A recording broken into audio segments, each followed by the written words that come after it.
to tell you the story about my cat Charlie. I had to put him down this weekend, and my heart is broken to naturally. And I wanted to try to remember a better time and share the time that I found him and his family, and kind of remember a little bit about how he was. He was my sweetheart and grandson. At the time that I found him, it was in 2006, and I was actually grieving the loss of another cat, Georgie. And I swore off ever having another cat again. I really loved my Georgie, and Georgie was more my daughter's cat. He was my cat for sure, and I adored him, but I just was still grieving over him. And I was out in the backyard one day on the deck, and I was kind of looking around, and I noticed under the fence, from a distance, a big black and white cat and a smaller black fluffy cat with a really long tail. And I was like, oh, how cute are they? And it wasn't unnatural to see a cat in my yard because my neighbor lady next door, she had a bit of a feral community, but she was a real responsible feral cat community owner. She would feed them, give them shots, give them a place to sleep in the winters. So it wasn't unusual, but she had moved, so I think these were sort of residual cats from after she moved, and it was kind of sad. So I saw these beautiful cats, and I was like, oh my gosh, even though I was still grieving and I felt guilty, I went over there, and since I had some food left over from Georgie, I went over there and I put out bowls of food and water, and they hid, of course, and I backed off, and they came out, and they stepped out, and they were like eating their little food, and I was like, oh my god, they're so cute, and the little black one was just adorable.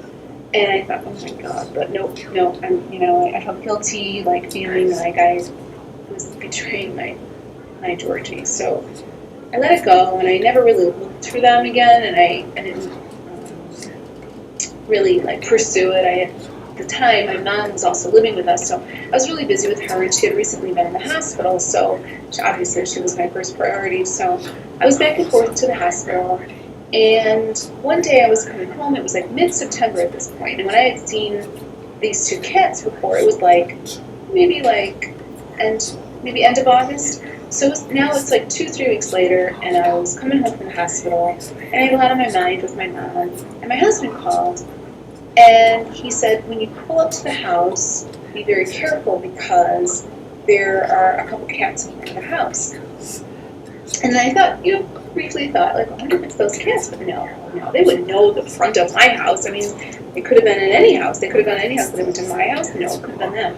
So I'm driving up to the house, and I see them, and it was the big mama cat, and she was black and white, and then the little black one with the long tail. I was like, to my husband, I said, oh my god, that's the cat. Those are the cats I was telling you about. And he was like, oh boy. So they were in front of the house, and I'm like, wait a minute. There's another cat. There was 3. There were 2 kittens. Another one that looked just like its mom, and then this little black cat. And I would say they were probably about 4 months old. They were old enough to be weaned off from their mother's milk, but they were out and about, so I assume they were about 3 or 4 months old, probably 4 or 5 months old.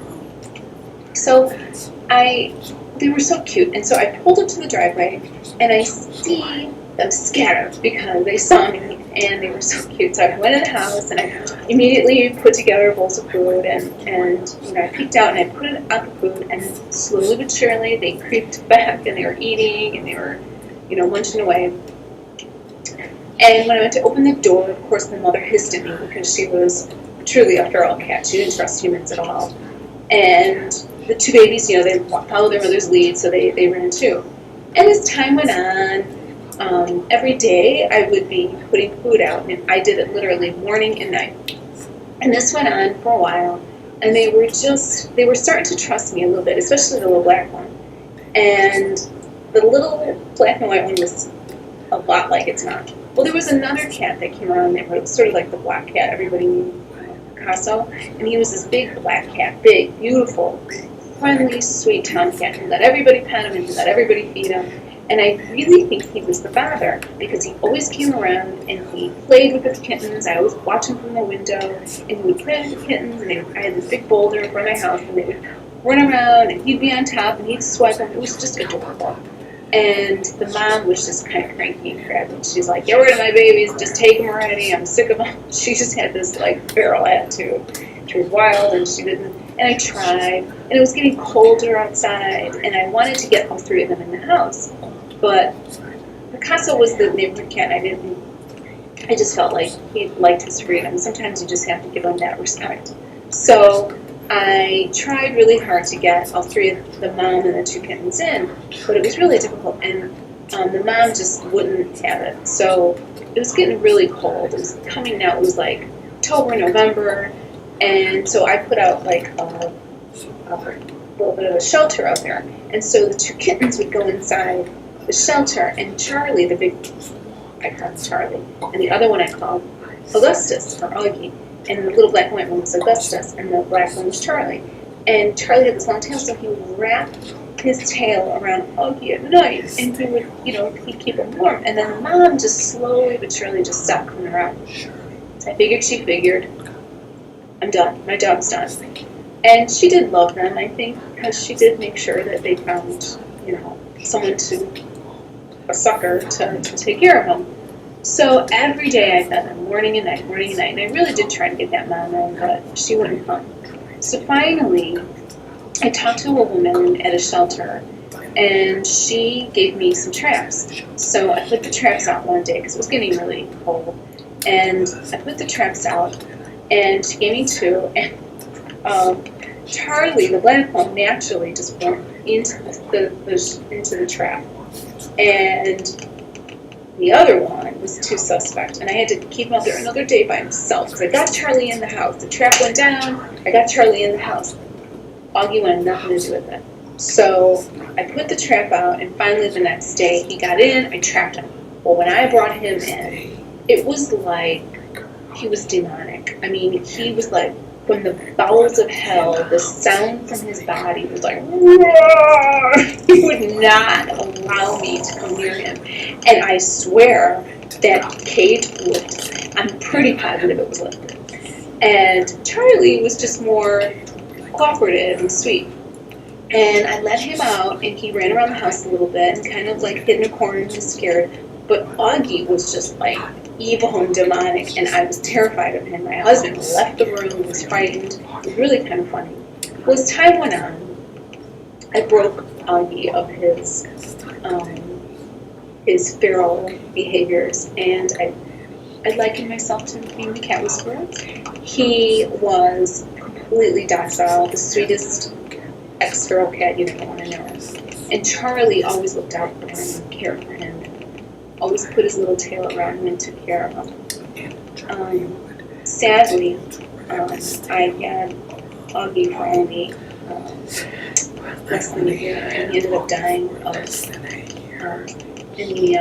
autoimmune disease. We don't really know what happened, and that was awful. I was just devastated when he died about 6-7 years ago, and I just really had a hard time processing that, and just the fact that he was so young. I had Charlie all this time, and I did acquire another cat after that, and I still have him, Nico.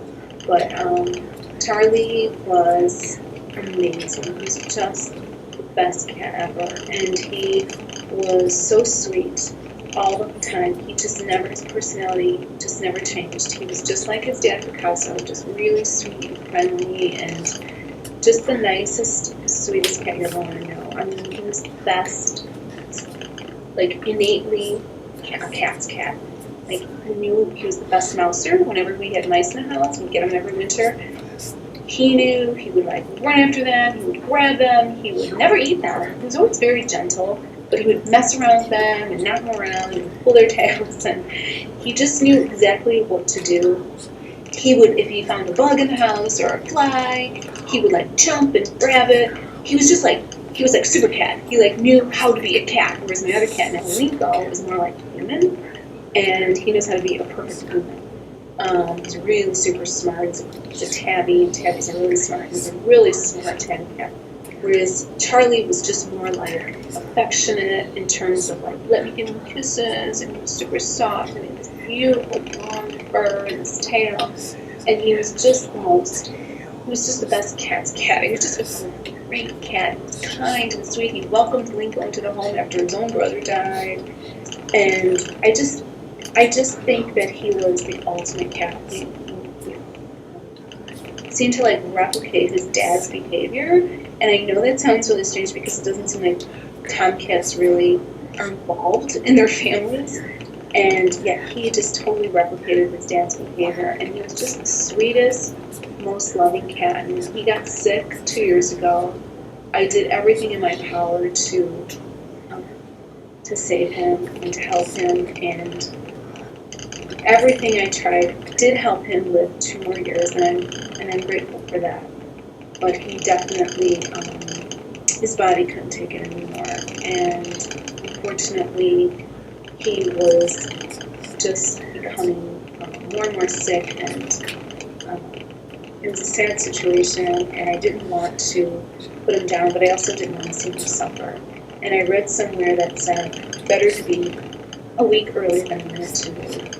And I feel right about my decision, but I feel like I let him down a little bit, and I can't get past that. And so I know I will, and I know in time I'll process it, and it will be okay.